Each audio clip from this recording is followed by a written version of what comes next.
이 시간에는 집합 건물의 소유 및 관리에 관한 판례를 좀 보도록 하겠습니다. 판례는 굉장히 많은데요. 일단 그 뜻을 아는 것이 중요합니다. 1번, 업종을 제한하여 상가 분양하죠. 그죠? 베이커리가 2개 이상, 세탁소 2개 이상, 편의점 2개 이상 있으면 안 되잖아요. 그래서 업종을 제한하여 상가를 분양하는데 지정업종에 대한 경업금지 의무는 분양받은 사람뿐만 아니라 회사도 적용되기 때문에 이미 베이커리를 분양하고서 또 거기다 베이커리를 분양하지 못한다는 얘기죠. 그래서 이 사람도 나중에 분양 회사 역시 상가 활성화를 저해하지 않는 범위에서 할 수 있지 함부로 업종 변경을 승인해서 안 된다는 거. 내가 세탁소를 운영하기 위해서 들어갔는데 또 옆에다 세탁소를 차리도록 하면 안 되죠. 베이커리, 편의점 같은 거 마찬가지입니다. 그래서 이미 업종 제한에서 분양해 놓고 나서는 수분양자뿐만 아니라 분양회사도 함부로 업종 변경을 할 수가 없다. 즉 상가 활성화를 저해하지 않는 범위에서 할 수 있고요. 당연히 분양 당시 지정된 업종 제한을 소유권을 분양받은 사람이 아니라 임차인 등 합의로 변경할 수 없죠. 너무 당연하죠. 이런 거는 이제 쉬워 보여도 시험장에 가면 어리더리해서 어려워요. 특히 1번 판례는 최근 판례 중에 굉장히 중요한 판례입니다. 자, 이것도 3번 치킨 판매와 호프 판매업은 서로 업종이 제한된다는 뜻인데 제 생각에는요, 이거는 업종을 처음부터 잘못 분양한 것 같아요. 여러분 보시면 치킨집과 호프집은 거의 같이 하잖아요. 근데 분양을 할 때요, 치킨집과 호프집을 나뉘어서 분양한 거예요. 그러면 무슨 소리냐면요, 치킨집에서는 맥주 못 팔고 호프집에서는 치킨 못 판다, 그런 뜻이 되겠네요. 제 생각에는 두 가지 다 망치시 보여요. 어찌됐건 치킨 판매업과 호프 판매업은 전혀 다른 업종이므로 치킨 판매업에서 호프 팔고 호프 판매집에서 치킨도 함께 팔면 안 된다, 그런 뜻이거든요. 하여간 이런 것은 분양할 때 분양이 좀 잘못되었지만 그래도 치킨이라는 뜻입니다. 치킨 판매업은 치킨만 팔아야 되지 호프 팔면 안 되고 호프 판매업을 하는 사람은 치킨 팔아서 안 된다, 그런 뜻입니다. 재미있는 판례죠. 저는 이 가게 둘 다 망치시고요. 집합건물법의 담보책임은요, 건물의 건축상 하자이지 대지는 관련 없습니다. 중요한 판례죠. 집합건물법 구조에는 담보책임이 있는데 그것은 건물의 건축상 흠해하자이지 대지하자는 포함되지 않는다는 거, 2번도 굉장히 중요한 판례입니다. 판례가 워낙 많기 때문에 제가 강의하는 내용 우선 보시고 좀 부족하다 싶은 분은 판례 특강을 참고하시기 바랍니다. 공인부분에 대한 권리 의무. 공인부분에 대한 지분은요, 전유부분의 면적 비율입니다. 평수에 따라 다르죠. 넓은 평수가 있는 사람이 지분이 크고요. 그런데 사용권에는 잘 보세요. 2번 정말 중요하단 말이죠. 아파트 공인부분의 사용권은요, 용도에 따라 사용합니다. 지분에 따라 사용하냐.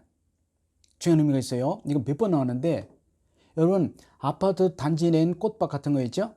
엘리베이터 같은 거 있죠? 이게 공인부분인데 꽃밭에 꽃을 보는 것도요, 25평 가진 사람이나 50평 가진 사람 똑같습니다. 아셨나요? 25평 가진 사람은 한쪽 눈으로만 보고 50평 가진 사람은 두 눈 다 뜨고 볼 수 있다, 그런 뜻이 아니라는 뜻이죠. 그러니까 25평 가졌든지 50평 가졌든지 꽃밭을 보고 즐길 수 있는 자에는 누구나 똑같다. 또 뭐가 있냐면 엘리베이터 여러분 사용료 보시면요, 25평의 사용료가 5만 원이면요 50평은 10만 원입니다. 아셨나요? 사용료는 지분에 따라 내요. 그래서 공용 부분의 부담 수익은 지분비로 냅니다. 즉 평수로 내. 그러나 사용은 내 맘대로. 엘리베이터 사용료는 평수대로 가는데 25평이 5만 원이라면 50평은 10만 원이다. 그렇다고 해서 50평 가진 사람이 두 발 들고 서서 엘리베이터 탈 때 25평 가진 사람이 한쪽 발 들고 서라, 그런 뜻이 아니라는 거죠. 아셨죠? 굉장히 재미있지만 중요한 판례예요. 이 뜻을 아시는지 묻기 위해서 시험에 잘 나오죠. 그러니까 공유 부분의 사용료는 평수대로 내고 사용은 제한이 없다, 그런 뜻이라고 했어요. 민법 공유는 지분에 따라 사용이거든요. 이거 굉장히 중요합니다. 민법 공유는 지분비로 사용하는데 아파트 공유는 용도에 따라 마음대로 사용할 수 있다. 공유 부분의 변경은요, 뭐 크게 중요하지 않고요. 제가 빨간 걸로 한 거 잘 보세요. 색칠한 거 잘 보시고 이거 한번 읽어보시기 바랍니다. 4번에서 하면 잘 안 나와요. 좀 이따 보시면 5번에 4가 잘 나오거든요. 이런 거 잘 안 나옵니다. 안 나오고요, 거의 안 나와. 이런 묻는 사람이 거의 없죠. 엘리베이터 같은 거 관리죠. 일반 관리는 통상 집회, 보조는 각자 누구든지 할 수 있어요. 근데 엘리베이터에 고장났다, 내가 엘리베이터 기사다 그러면 혼자 고칠 수 있어요. 좀 노력이 든다 하도록 할 수 있죠. 그걸 막지는 않습니다. 보조운행이기 때문에 그래요. 누구든지 엘리베이터 고칠 수 있고 꽃밭에 둘레석이 넘어지면 그걸 세워놓을 수 있다, 그런 뜻입니다. 일부 공용부분은요, 그들만의 결의를 할 수 있다, 그런 뜻이 되겠고요. 공인부분에 관하여 발생한 채권은 특별성에도 효력이 있습니다. 아셨죠? 매수인에도 효력이 있고요. 나중에 매수한 자. 아파트 뭐 관리비용 같은 거 있죠. 엘리베이터 사용료 이런 것은 나중에 그 아파트를 매수한 자에게도 효력이 있다. 즉 매수한 자에게도 청구할 수 있다. 그런 뜻이겠죠. 1번도 엄청 시험에 많이 나왔죠. 제 기억에 3번 나왔습니다. 3번.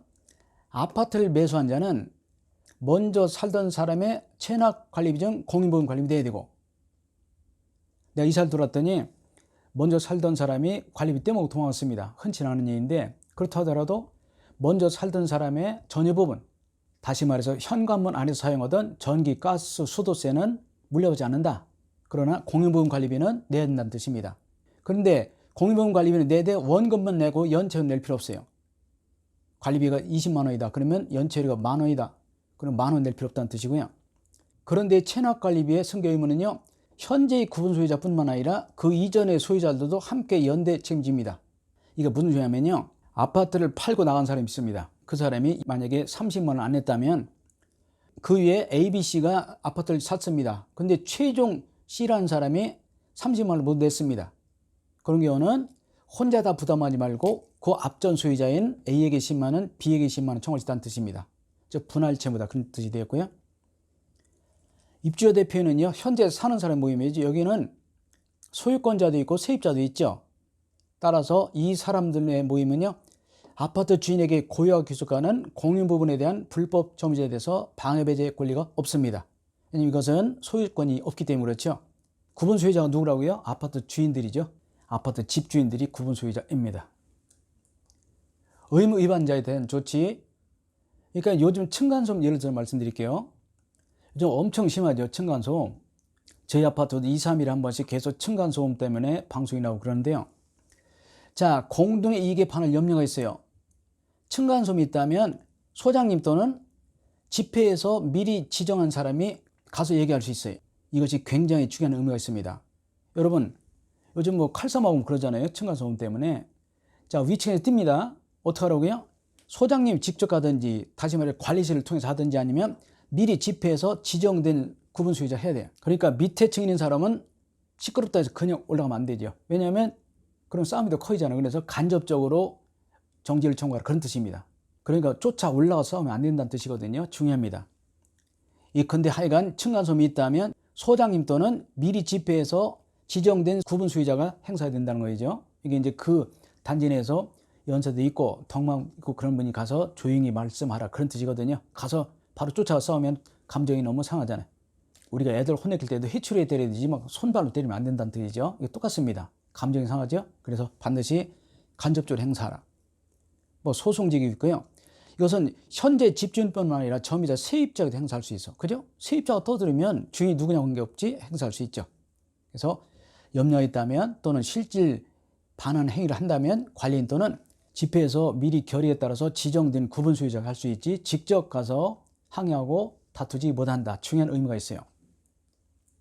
사용금지, 어떤 데는 사용금지 당할 수도 있고 경매당해서 팔고 나와야 돼, 이런 경우도 있어요. 아주 극심한 경우죠. 어느 사람이 강아지를 100마리를 키웁니다. 근데 동네 사람들이 강아지 냄새가 심하다 해서 그분을 내쫓지 못한다는 뜻입니다. 어떻게 하라고요? 이 경우를 반드시 사용금지하라. 경매는 반드시 소송을 통해서 해야 되지 다수결을 못한다는 뜻입니다. 중요하죠? 이걸 뭐 이런 걸 자세히 보지 마시고 이런 거 중요하지 않아요? 소송으로 해야 된다. 왜냐하면 소유권에 심각한 제한이죠. 그분이 자기 아파트에서 강아지 100마리 키울 자유 있거든요. 그런데 그것이 너무 심할 때는 공동의 이익을 해칠 때는 반드시 소송을 통해서 사용 금지 또는 경매를 청구할 수 있는 것이지, 우리가 아파트 단지 내 다수결로 결정하지 못한다, 그런 뜻입니다. 아셨죠? 금지 청구나 경매 청구는 반드시 소송을 통해서 해야 된다는 게 중요하고요. 자, 조금 쉬었다 계속 보도록 하겠습니다.